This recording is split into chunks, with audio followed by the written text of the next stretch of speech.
Hey there, beautiful. Hey there, beautiful soul. Welcome back to Soul Led Spirit Driven. So, today I want to talk to you about soul contracts, uh, cords, and karma, because this seems to be coming up in my community quite a lot. I receive messages around wanting to dive into it and know more. How can I know what my soul contract is? How can I, break it if it doesn't serve me? What about cords and karma and it can be so overwhelming. And the thing is, there is a gazillion videos out there around this topic. Um, so I don't want to create more noise, but as this is something that I deal with all the time in my readings with my clients who works through these things, it's a topic that is quite close to me. So I thought I'll just share my experience, my knowledge on these three pending issues, let's put it this way.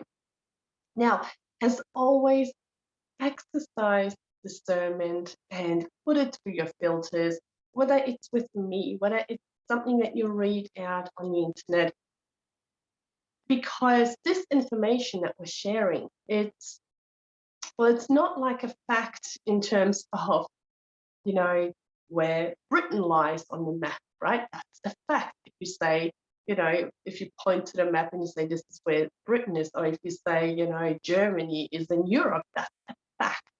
But what we're dealing with is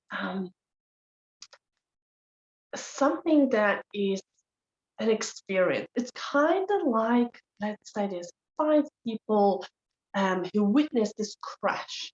And then the police interviews them, and each one of them is going to have a different perception of what happened. So I wanted to put this out there before I continue so that you don't feel like if what I say doesn't feel aligned with you or doesn't work for you, that is the gospel. Okay, always take what you need, what resonates, and leave everything else that doesn't. Okay, with that said, let me now dive into soul contracts, cords, and karma. So first of all, let's start with karma. Now, the way I experience karma, the way my spirit team, my stream of consciousness, Echo, has conveyed this to me, and also from the learnings of Yogi Paramahansa, I have very similar sort of ways of experiencing karma. So karma, as humans, we perceive it often as something bad that if you've done something wrong in this lifetime, it'll come back and haunt you in the next lifetime, or what goes around comes around.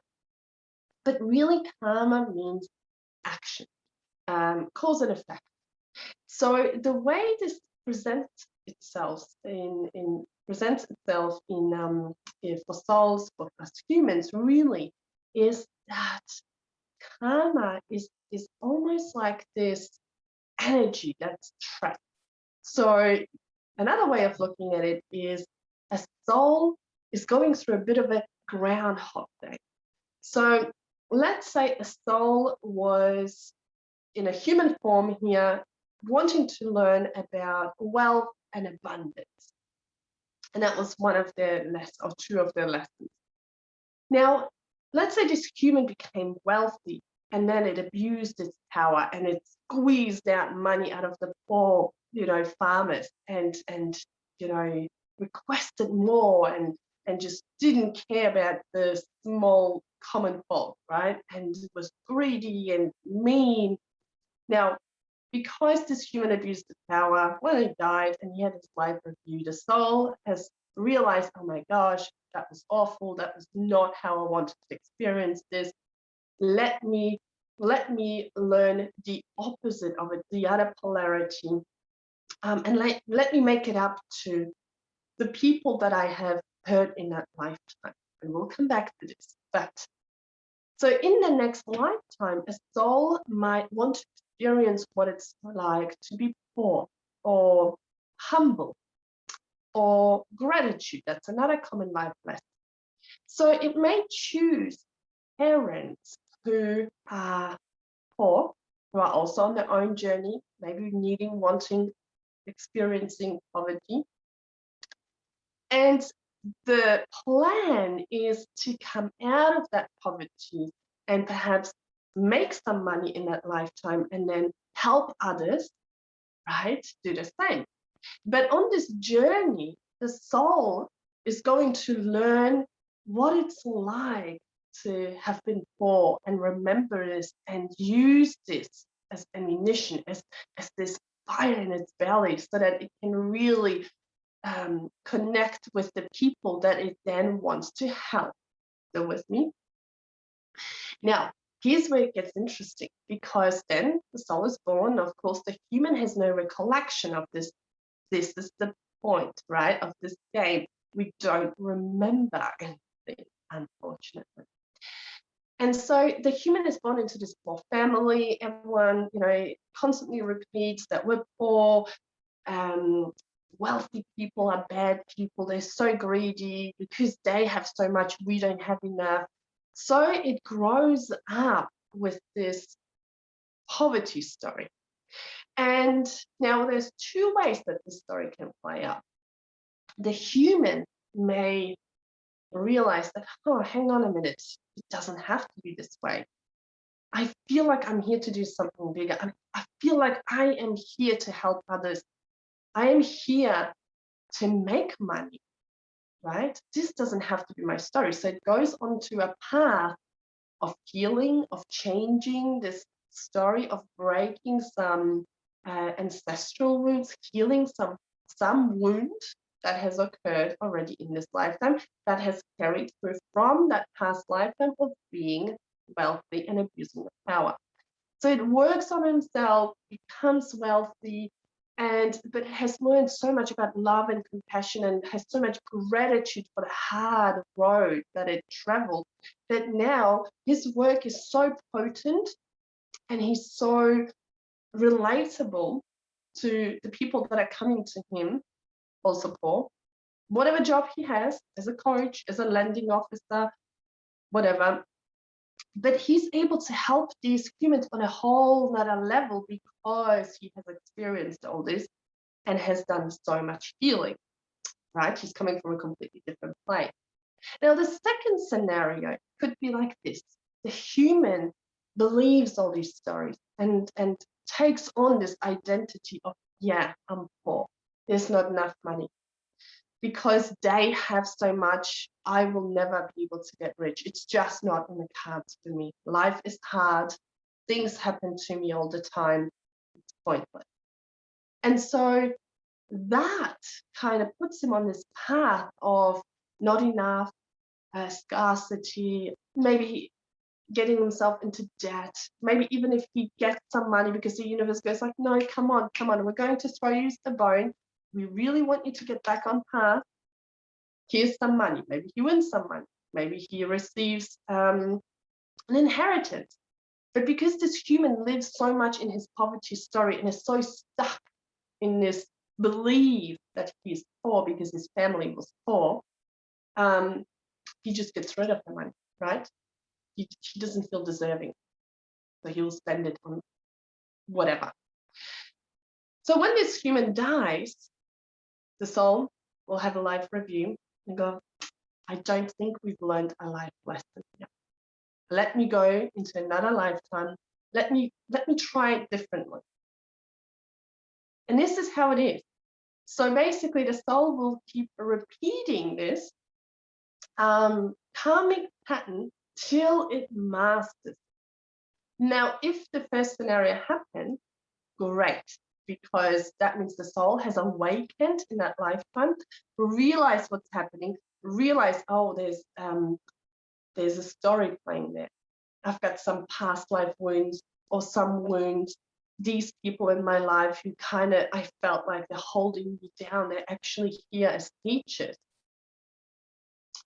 But even if, and this is where we talk about soul contract and cords, because soul contract, all of a sudden, this human from our scenario number one who became wealthy realizes, hang on a minute, my parents their beliefs are so strong, they really affect me.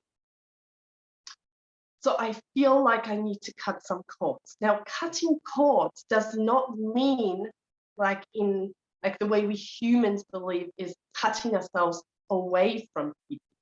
It does not necessarily mean not ever seeing your parents again. What cutting cords means is it happens on an energetic way, energetic level. So we cut the cords to kind of release the energy, like from a pressure cooker. You release the energy, so then a human, a main character, feels like, wow, all of a sudden a shift. They're like, oh, I don't care. I no longer care what my parents think. I no longer care if they think I'm a crazy, wide-eyed dreamer, dreaming that I'm going to make these millions. I don't care if they doubt me, because I, for some reason, feel like I can do it. I have enough evidence that I know I can do it. You see, the cutting cord releases that energy from you so that you are no longer reliant or dependent on the person who you are tied with. Now, a soul contract, on the other hand, means that there is a little bit more at play.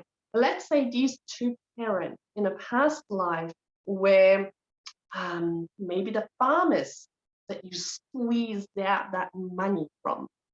And so if there's a soul contract in place, which means we try cutting cords and we still feel like, we still care, we still can't move forward, then we look at the soul contract. Now, if there's a soul contract, that means you guys are here together, your souls have chosen each other, because if you're a little bit of an a-hole, your soul has decided, you know what, I'm going to make it up to you, because you were the two souls that I really punished in that lifetime. I was really cruel to you. So if you are my parents and we start from ground zero, from base, right, where world four, you have these beliefs, my job will be to overcome this and become wealthy, and my journey will enable you to change your beliefs, and I will make sure that you are taken care of in this lifetime. So on an energetic level, I make up for what I have done to you in a previous life. Follow me? Yeah? So a main character is with this family, and we realized we need to dissolve this contract. Now, sometimes just realizing that this is the contract, you have signed a contract to help these souls on their journey, because they now carry a wound, maybe a poverty wound, and they won't be able to move forward unless you help them. So just realizing this is sometimes enough for the person affected in this lifetime to kind of go, oh, now I know what to do. This is what I need to do when I'm wealthy. My parents will see that actually it can be done. I will break the cycle of poverty. Sometimes ancestral cycle will be cleared or broken. And also because I will look after them and I will give them this life that they didn't have in this lifetime, because they never allowed themselves to believe that it's possible for them, hopefully that will change their karma. So it is a very much a case-by-case situation. I just gave you one example. But soul contracts are on a much greater level, and they deal with karmic relations that have happened. So they bind you with certain people because you have unresolved karma with them. And now you know that karma isn't necessarily a bad thing. It just means Groundhog Day for the soul. until the soul realizes what's happening. It's almost like the lights went on and, oh my God, this is why I'm here. This is what I'm here to do. So until a soul realizes that, it might be repeating that pattern because it will get caught in like this hamster wheel and feels like this is all there is. This is my life. This will never get better. But when you understand chords, karma, soul contract, life lessons, and you look at your life, you can see the experiences that you had from a higher perspective. You all of a sudden might be looking at people that you really despise with a bit more compassion, and you see them and you're able to give them a bit more love, a bit more understanding, because you see them that they're really here as your guides or teachers who are here to help you learn your life lessons. You're here to perhaps teach them as well, or you are their student, right? And they're your guide, or you have this karmic contract that's designed or was put in place by all three of you to help each other move on. Because maybe you did something in a past life. Sometimes maybe they did something and you're on the receiving end. I see this quite often with lovers who can't make it work, but they can't live apart as well. First, we look at a chord, whether it is a chord, and if dissolving this chord helps, right? But if not, then that means there must be a soul contract. And then we want to see why and how it happened and what the contract is. Whether we need to dissolve it or whether we can actually just by knowing and having it at the forefront of our minds, all of a sudden we change, we shift. And this is something that it's not even that you decide, oh, okay, I did something wrong in a past life. I hurt these people. So now I kind of have to pay back. No, it's not even that. It's almost a very subtle, unnoticeable shift that will happen within you.